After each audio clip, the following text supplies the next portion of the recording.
అలు క్రీస్తునందు ప్రియ సహోదరి సహోదరులారా, దేవుని మహాకృపను బట్టి మరొక శ్రేష్టమైన సమయంలో మీ ముందుకు రావడానికి దేవుడు చూపిన ఈ గొప్ప అవకాశానికి ఆయనకే కృతజ్ఞతాస్తుతులు చెల్లిస్తున్నాను. సోదరులారా, దేవుని దయ వలన, దేవుని మహాకృప వలన మరి ఒక శ్రేష్టమైన ఈ ఆశీర్వాదకరమైన సమయాన్ని ఆయన మనకిచ్చినందుకు మొదట నేను దేవునికి కృతజ్ఞుడనై ఉన్నాను అని చెప్పడానికి నేను ఏమాత్రం సందేహించును. సోదరులారా, మనమందరము సజీవులమై జీవించి ఉన్నాము అంటే that's all the grace of the God who is the Lord Jesus Christ, son of most high God. మన మహాదేవుని కృప వలన మరి ఒక శ్రేష్టమైన సమయంలో ఆయన దయ వలన మాత్రమే ఎలాగున్నామని నేను ఖచ్చితంగా చెప్పగలను. సోదరులారా,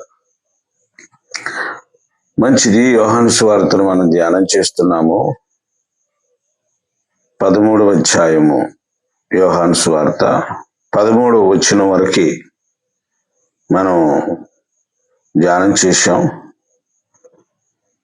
ఈరోజు 14వ వచనం ధ్యానం చేయటానికి 14వ వచనాన్ని చదువుకొని ప్రయత్నం చేద్దాం. సోదరులారా, బైబిల్ ఉన్నవారు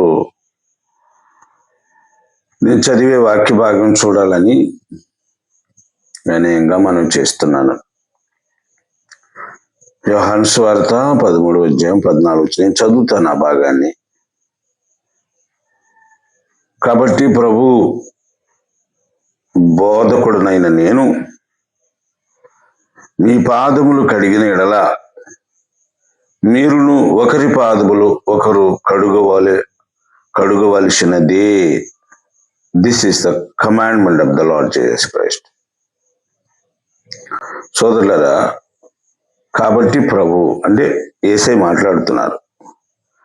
బోధకుడనైన నేను మీ పాదములు కడిగిన ఎడల మీరును ఒకరి పాదములు ఒకరు కడుగవలసినదే. కడుగవలసినదే అనే ఒక మాట ఆజ్ఞలాగా ఉంది. సోదరులారా, పైన ఆ కంప్లీట్ వచనం కడుగవలసిందే అంటానికి ముందుగా ఉన్న పూర్తి వచనం కొంత వినడానికి ఆనాటి భక్తులకి, ఈ మాట గుర్తుపెట్టుకోవాలి, ఆనాటి భక్తులు అన్నాను నేను, ఆనాటి భక్తులకి వినడానికి ఇబ్బందిగా ఉండే మాట ఆ చివరి మాట. కానీ మొదటి మాట అంతా 14వ వచనంలో కాబట్టి ఒకరి పాదములు ఒకరు అనే మాట వరకు ఆనాటి భక్తులకు అనుకూలంగా ఎంతో కొంత ఉన్నా కడుగవలసినది అనే మాట మాత్రం కొంత కంటకింపుగా ఉందని ఖచ్చితంగా చెప్పుకోవాలి. ఎందుకంటే ఇది దేవుని ఆజ్ఞ మాదిరిగా ఉన్నట్టుగా సోదరులారా అక్కడ మీరు జాగ్రత్తగా గమనిస్తే అర్థమవుతుంది. ఇశ్రాయేలు అంత మాత్రాన ఒకరి ఆజ్ఞకు లోబడే మనస్తత్వం కలిగిన మనుషులు కాదు. వాళ్ళ దగ్గర చాలా గర్వం, అతిశయం ఉందని నేను మాత్రం నొక్కి ఒక్కడి చెబుతాను. అలాంటి మనుషులు వారు కాకపోతే అన్నేసి పర్యాయాలు తండ్రి దేవుని మీద ఎలా తిరుగుబాటు చేస్తారు సోదరులారా. కనుక ఒకరి పాదములు ఒకరు కడగవలసినది అనే మాట మరి how they could receive, I don't imagine. కానీ వారి మనస్తత్వాన్ని బట్టి సోదరులారా వారు ఎలా ఆ మాటలను రిసీవ్ చేసుకోగలరో కొంత అంచనా వేయచ్చు సోదరులారా. కనుక ప్రధానమైన శిష్యులు కూడా ఈ మాట విషయంలో కొంత అభ్యంతరాలకి లేదా చాటుమాటులు సణుగుడి గొడుగుడికి కారణమవుతుందని నేను అనుకుంటున్నాను. ఎందుకంటే మనుషుడు ఎప్పుడు దేవుడు వంటి వాడిగా ఉన్నట్టుగా గాని దేవునికి లోబడినట్టుగా గాని మనకు కనబడదు. నాకున్న అనుభవాన్ని బట్టి, ఇప్పుడు కాలాన్ని బట్టి మనుషుడు నా దృష్టిలో ఒక రాక్షసుడు అనేదాన్ని ఖచ్చితంగా నేను చెప్పగలను. చరిత్రను అంచనా వేసుకుంటూ పరిణామాలను జాగ్రత్తగా పరిశీలించుకుంటూ నేను వచ్చినప్పుడు ఈ మనుషుడు ఏనాడు దేవునికి లోబడినట్టు గాని లేక అందరి దృష్టిలో మంచివాడిగా కనబడటం గాని అనిపించలేదు సోదరులారా. ఆనాటి ప్రజలు అలా ఉంటే నేటి ప్రజలు సోదరులారా, ప్రజలు కాదు వీళ్ళు, రాక్షసులు అనే చెప్పాలి. రాక్షసులకి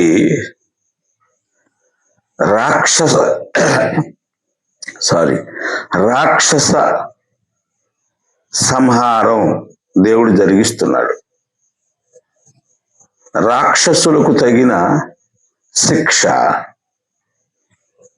దేవుడు కలిగిస్తున్నాడు సోదరులారా. ఇంకా చెప్పాలంటే they are the reason to punish by God because they have committed the abominable iniquities. అసహ్యమైన పాపములు, విగ్రహారాధన, ఆచారముల వలన మనుషులు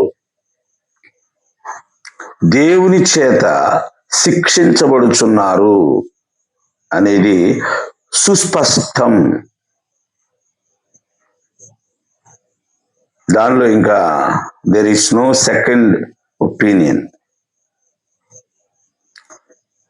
I don't deserve to give possibilities to anybody else against the word or what I am speaking now.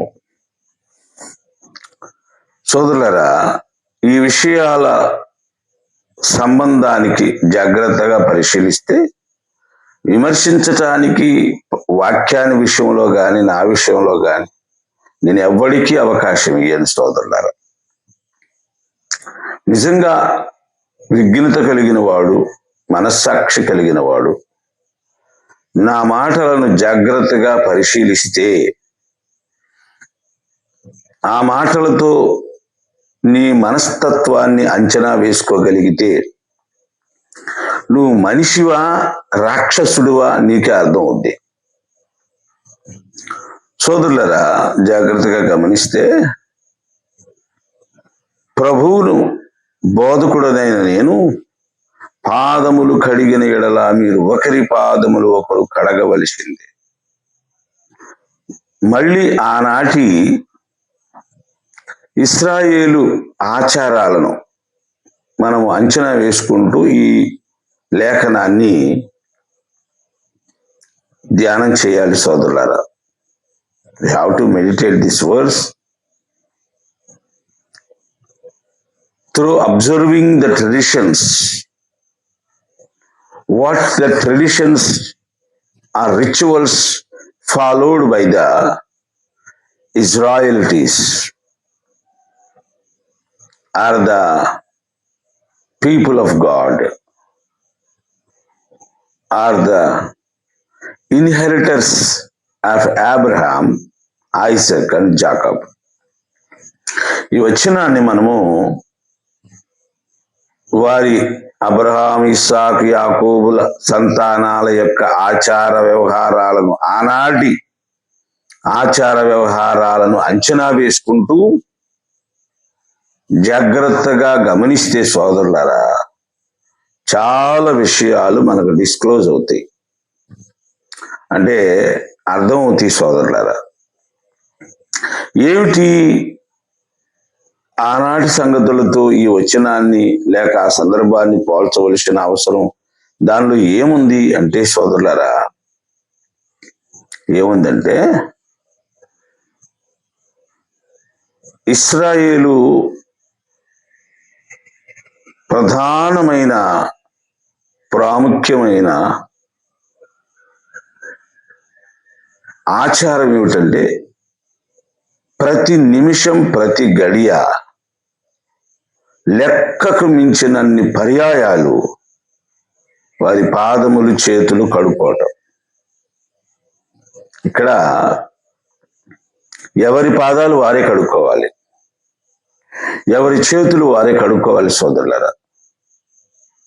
They must wash there feet and hands themselves. వారి పాదాలు వారి చేతులు వారే కడుక్కోవాలి సోదరులారా.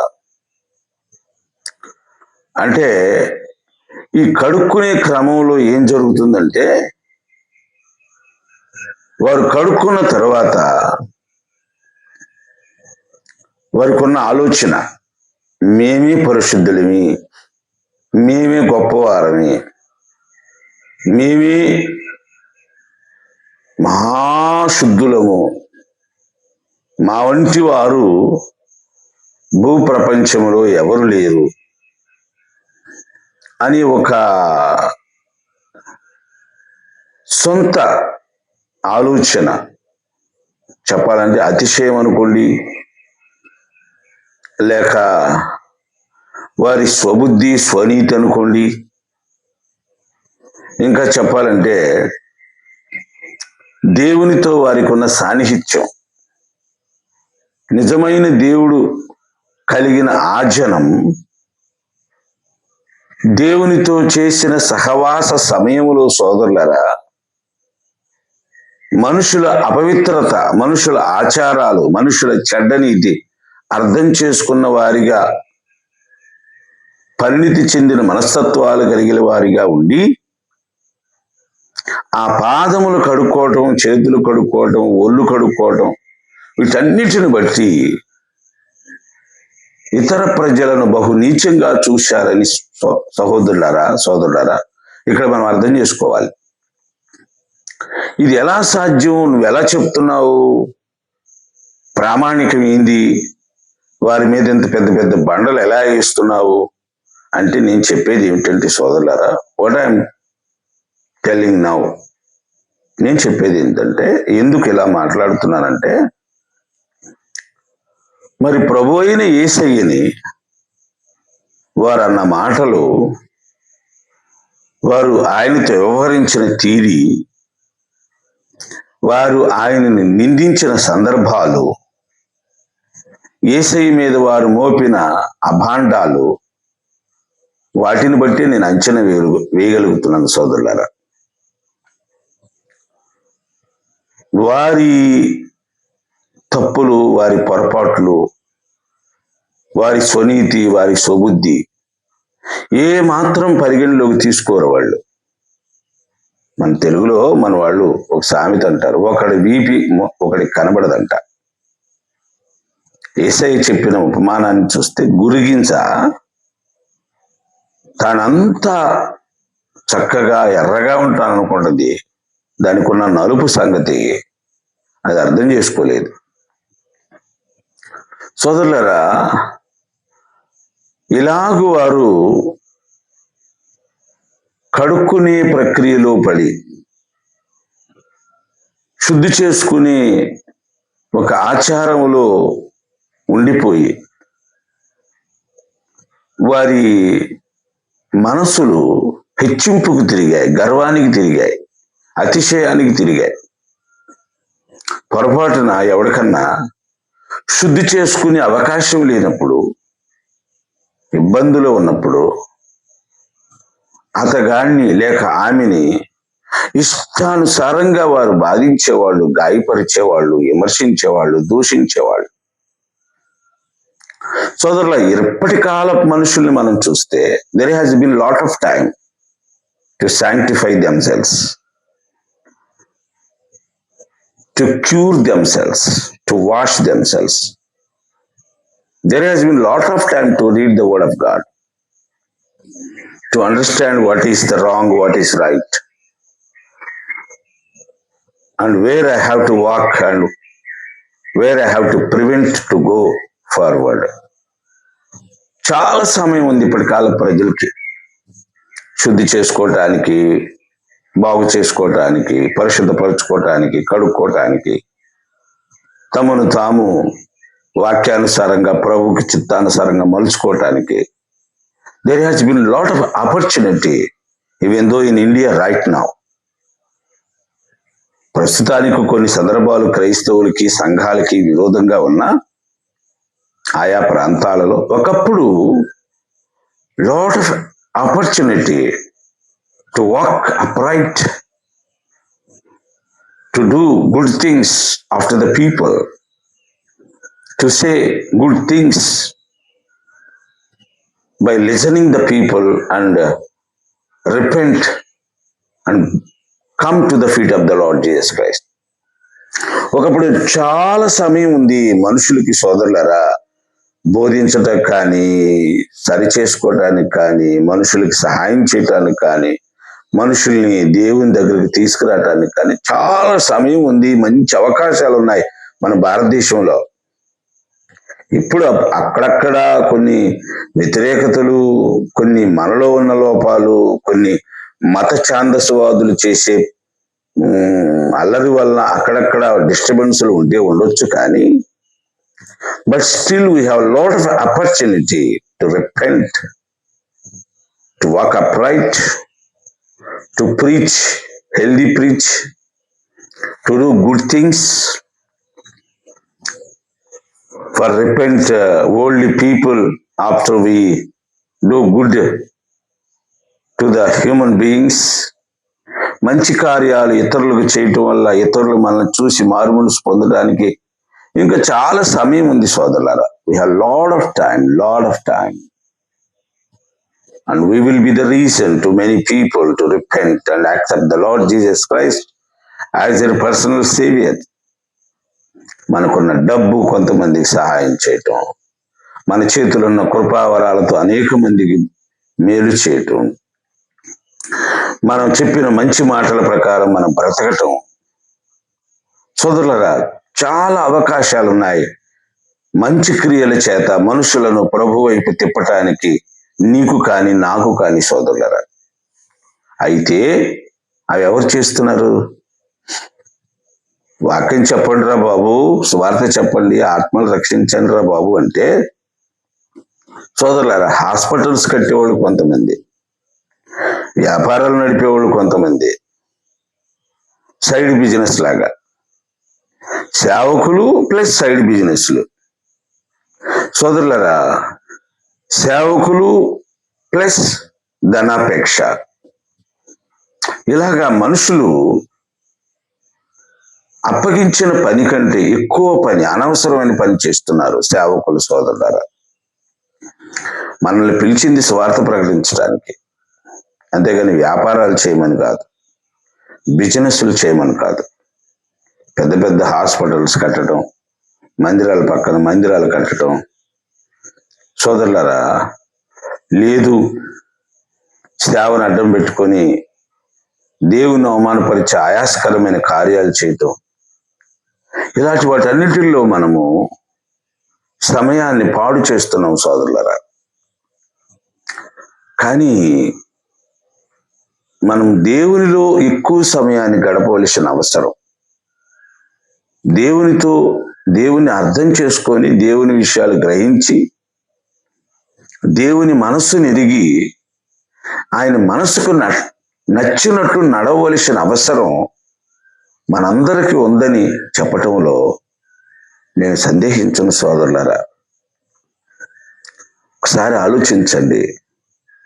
ఇశ్రాయేలీలు ప్రభువు మనసుని, దేవుని మనసుని అర్థం చేసుకుంటూ విఫలమయ్యారు. కడుక్కునే విషయంలో, ఆచారాలు చేసే విషయంలో వారికి ఉన్నంత ఆసక్తి, వాటి వలన వారు పొందినంత అతిశయం, గర్వం, దాని వలన వారు పొందిన సైడ్ ఎఫెక్ట్స్ అంటారు కదా, అవి పొంది మనుషుల మీద కనికరము, జాలి, దయ, అత్యవసరాలలో వీటిని అనుసరించలేని అభాగ్యుల విషయంలో కఠినంగా వ్యవహరించారు సోదరులారా, కఠినంగా వ్యవహరించారు. ఈ వారిని వారే కడుక్కొని పరిశుద్ధులం అన్నట్టుగా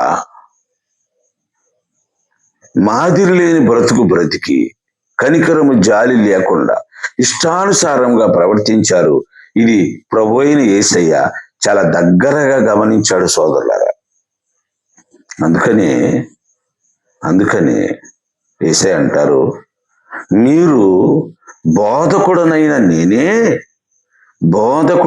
నేనే మీ పాదాలు కడిగాను. దేవునికి స్తోత్రం, హల్లెలూయా. కనుక మీరు ఒకరి పాదములు ఒకరు కడుగవలసిందే. అంటే మిగతా ఇశ్రాయేలీయుల వలె, అబ్రహాము సంతానం అని చెప్పుకుంటున్న మనుషుల వలె మిమ్ములు మీరు కడుక్కొని, మిమ్ములు మీరు శుద్ధి చేసుకొని, స్వనీతి సుబుద్ధి ఆధారం చేసుకొని, కనికరము, జాలి కలిగిన లేని వారి వలె ఉండి, అతిశయము, గర్వంతో నిండి ఉండి, మాదిరి లేని వారి వలె బ్రతకొద్దు. సోదరులారా, కిందే అంటాడు, నేను మీకు చేసిన ప్రకారం మీరు చేయవలనని మీకు మాదిరిగా ఎలాగూ చేసి తిని. దేవునికి స్తోత్రం, హల్లెలూయా. For an example, I have done this. For an example, I washed your feet. And so you have to follow me. Do what I have done with your fellow brothers and colleagues. మీ సోదరులకు, శిష్యులకు, మీ సహోదరులకు మీరు ఇలాగే చెయ్యాలి, నేను చేసినట్టే అని సోదరులారా యేసయ్య వారికి బోధించాడు. కనుక వారు ఒకరికొకరు కడుక్కున్నట్టు కాదు, ఎవరికి వారే కడుక్కుంటే స్వనీతి సుబుద్ధి పరులు అవుతారు. మీరు ఒకరి పాదములు ఒకరు కడుక్కోండి. Because you humble your self, you let it decrease your pride at the feet of your fellow brother. నువ్వు తగ్గించుకో, నీ సహోదరుల పాదముల యొద్ద నువ్వు తగ్గించుకో. ఎవరికి వారే శుద్ధి చేసుకోవడం వలన వారికంటే నేను గొప్ప అనే స్వభావం దానిలో ఉంది. కానీ నీవు అవతలి వాడి పాదములు కడగడం వలన నాకంటే నువ్వే గొప్ప అనే స్వభావం ఉంది. దేవునికి స్తోత్రం, హల్లెలూయా. There has been a difference between both of this washing. మనకు మనమే కడుక్కుంటే మనం బాగున్నాం అనే స్వభావం మన విషయంలో మనకు కలుగుతుంది. అవతలి వారి పాదాలు మనం కడిగితే మనకంటే వారే గొప్ప, వారే చక్కగా ఉన్నారు, వారి శరీరం అందంగా ఉంది, వారు చాలా శుద్ధిగా ఉన్నారని భావిస్తాం సోదరులారా. చూడండి, ఈ ఒక్క విషయంలో ఎంత మనసులో ఏమంటారు దాన్ని, మనసులో వచ్చే మార్పులు. సోదరులారా, మనసెరిగిన యేసయ్య, మనసెరిగిన యేసయ్య మనసు యొక్క మలినాన్ని తీసివేసి తనవలి నిన్ను నన్ను మార్చటానికి ఈ విధంగా మీ పాదాలు ఒకరి పాదములు ఒకరు కడగవలసిందే ఆజ్ఞ. కడుక్కోండయ్యా అని బతిమలాటలేదు, ఆజ్ఞ కడగవలసింది. అప్పుడే నీ మనస్సాక్షి ప్రోక్షించబడుతుంది, నీ మనస్సాక్షి మంచిదవుతుంది. సోదరులారా, ఒక మాట తిమోతి పత్రికలో అపోస్తలుడైన పౌలు చక్కని మాట అంటాడు. సోదరులారా, 1 తిమోతి పత్రిక 5వ అధ్యాయం 10వ వచనం చదువుతాను. సత్క్రియలకు పేరు పొందిన విధవరాలు పిల్లలను పెంచి పరదేశులకు ఆతిథ్యమిచ్చి పరిశుద్ధుల పాదములు కడిగి శ్రమపడు వారికి సహాయం చేసి ప్రతి సత్కార్యము చేయబోనుకొనిదైతే ఆమెను విధవరాండ్ర లెక్కలో చేర్చవచ్చును. దేవునికి స్తోత్రం. హల్లెలూయా. ఇది మరొక డాక్టర్, కానీ అదంతట్లోకి నేను వెళ్ళను. వెళితే మనకి ఈ సమయం చాలదు. అక్కడ ఏమంటాడు? పరిశుద్ధుల పాదములు కడిగి అనే మాట. పరిశుద్ధుల పాదములు కడిగి అంటే ఏమిటి? మన దగ్గరకు వచ్చే వారికి, మన సంఘస్థులకి, మన దైవ సేవకులకి, సోదరులరా, పాదములు కడిగే అలవాటు విశ్వాసులకు ఉండాలి, తోటి సేవకులకు ఉండాలి. మా పాస్టర్ గారు ఇంకొక పెద్ద దైవజనుని ఒక మాట అడిగినట్టుగా మా అమ్మతో ఆయన చెప్తున్నప్పుడు నేను విన్నాను. సోదరులారా, ఆయనతో మా పాస్టర్ గారు అన్న మాట ఏమిటంటే, ఏమండి, మేము సేవకులవేను, మీ దగ్గరకు వచ్చినప్పుడు మమ్మల్ని కొంచెం గౌరవించి మా పాదాలకు మీరు కడుక్కోవటానికి నీళ్ళు ఇయ్యాలి, తుడుచుకోవటానికి తువాలు ఇయ్యాలి అన్నాడంట. యేసయ్యకి సీమోనుకు మధ్యలో జరిగిన సందర్భం కూడా అదే. ఆమె వచ్చిన దగ్గర నుంచి తన కన్నీటితో నా పాదాలు కడుగుతుంది, తన కురులతో నా పాదాలు తుడుస్తుంది. But you have not give a glass of water, a vessel of water to wash my feet and also the towel. నువ్వు నాకేం ఇయ్యలేదు. But she keep continue to wash my feet with her tears. తన నీళ్లతో, కన్నీళ్లతో నా పాదాలు ఆమె కడుగుతూనే ఉంది. దేవుని స్తోత్రం. హల్లెలూయా. ఎందుకు ఈ కడిగే సందర్భం మాటి మాటికి వచ్చింది ఈ కొత్త నిబంధనలు అంటే, ఇది ఇశ్రాయేల్ ఆచారం సోదరులారా. కాకపోతే ఎందుకు ఇది మరుగున పడింది అని ఈ మాటలతో ముగించేస్తారు.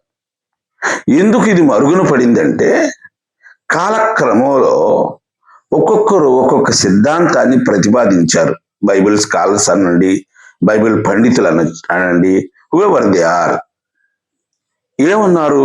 కొంతమంది ఖచ్చితంగా ప్రాచీన కాలం, అపోస్తలుల కాలం నాటి సమయంలో ఈ పాదాలు, ఒకరి పాదాలు ఒకరు కడిగే విషయం నిష్ఠగా కొనసాగించారు. తర్వాత కాలగర్భంలో ఇది కలిసిపోయింది. ఎలా కలిసింది అంటే, పాదాలు కడగటం అంటే ఇక్కడ అర్థం ఏమిటంటే, వాక్యాన్ని అనుసరించి ఇతరులకు సేవ చేయటము. సేవ means, the service means to give the cloth who had lack of the clothes, to give the food who had lack of food, to give the money who had lack of the money, to give the hospitality who had lack of hospitality. ఇది పాదాలు కడగడం ఉండే. అన్న వస్త్రాలు లేని వారికి అన్న వస్త్రాలు ఇవ్వటం, లేక పరిచర్య చేయవలసిన వారికి పరిచర్య చేయటం, సహాయం చేయవలసిన వారికి సహాయం చేయటం. This is the kind off to wash there feet. సోదరుల, కాలక్రమంలో కొందరు పెద్దలు ఇలాంటి సూత్రాలను ప్రతిపాదించారు. అంటే బైబిల్ని ఇలా తిప్పేశారు సోదరులారా. ఒకప్పటి పాత నిబంధన ఇలా ఉంటే, ఇప్పుడు పాత నిబంధన పైకి తెచ్చి కొత్త నిబంధన కిందకి తిప్పేశారు. ఒకప్పుడు చేయమన్న దాన్ని ఆ ప్రజలు చేయలేదు, దేవుణ్ణి ఆయాస పెట్టారు, దుఃఖ పెట్టారు. ఇప్పుడు ఈ ప్రజల్ని చేయమన్న దానిని ఈ ప్రజలు చేయకుండా ఈ ప్రజలు ఒకప్పుడు చేసేదానికి వెళ్ళారు. చూడండి, అంటే always the human beings have the tricky mind. Let the devil or the darkness inspiring the people to rebel against the God according to his comfort. ఆ కాలములో ధర్మశాస్త్రాన్ని మీరు ప్రభువును దుఃఖపెట్టే కార్యక్రమం ఇశ్రాయేలు చేసేటట్టు అపవాది చేసింది. ఈ కాలంలో ధర్మశాస్త్రాన్ని పాటించి దేవుడు కోరుకున్న కృత నిబంధనని పాటించకుండా చేసేటట్టు ఈ మనుషుల్ని ప్రేరేపిస్తుంది. So it means always the people rebel against the God. అంటే దేవుని దానిలో నుండి తీసుకొని దేవుని దుఃఖపెట్టే కార్యక్రమాన్ని మనుషులు చేసేటట్టుగా రాక్షసుడైన అపవాది ఈ మనుషుల్ని ప్రేరేపిస్తూ మనుషుల్ని రాక్షసులుగా మార్చి దేవుని మాటలను కలిపి చెరిపాడు. సోదరులారా, ఆ మాటలో నువ్వు ఉన్నావా? ఉంటే నువ్వు కూడా రాక్షసుడివే. ఆడదాని వైతేంది, మగోడు వైతేంది, పిల్లోడు వైతేంది, పెద్దోడు వైతేంది, కుర్రోడు వైతేంది, ఇంకొకడు వైతేంది, చక్కనోడు వైతేంది, అగ్లిగా హీనంగా ఉండవాడు అయితే, డబ్బు ఉండవాడు వైతేంది, డబ్బు లేకపోతే గొప్ప కులస్తుడు వైతేంది, తక్కువ కులైంది, ఎవడవైతే నాకేంటి? వాక్యాన్ని కలిపి చెరుపుతూ వాక్యానికి విరుద్ధంగా ప్రభు ఏ కాలం నాటికి ఇచ్చిన ఆ కాలం నాటి వాక్యాన్ని అనుసరించి నడిస్తేనే you are the children of God. Otherwise, you are the follower of the darkness, devil. సాతాను చీకటి సంబంధివే గాని దేవుని సంబంధివి కాదని చెబుతూ వాక్యాన్ని చదివి దేవుని సంబంధివిగాను ఉండాలని కోరుకుంటూ ఈ మాటలు ముగిస్తున్నాను. మరొక పర్యాయం దేవుని చిత్తమైతే ఇలా కలుసుకోవడానికి ప్రయత్నం చేద్దాం. అందాక సెలవు. దేవుడి మాటలు దీవించి ఆశీర్వదించును గాక. మీ అందరికీ వందనాలు.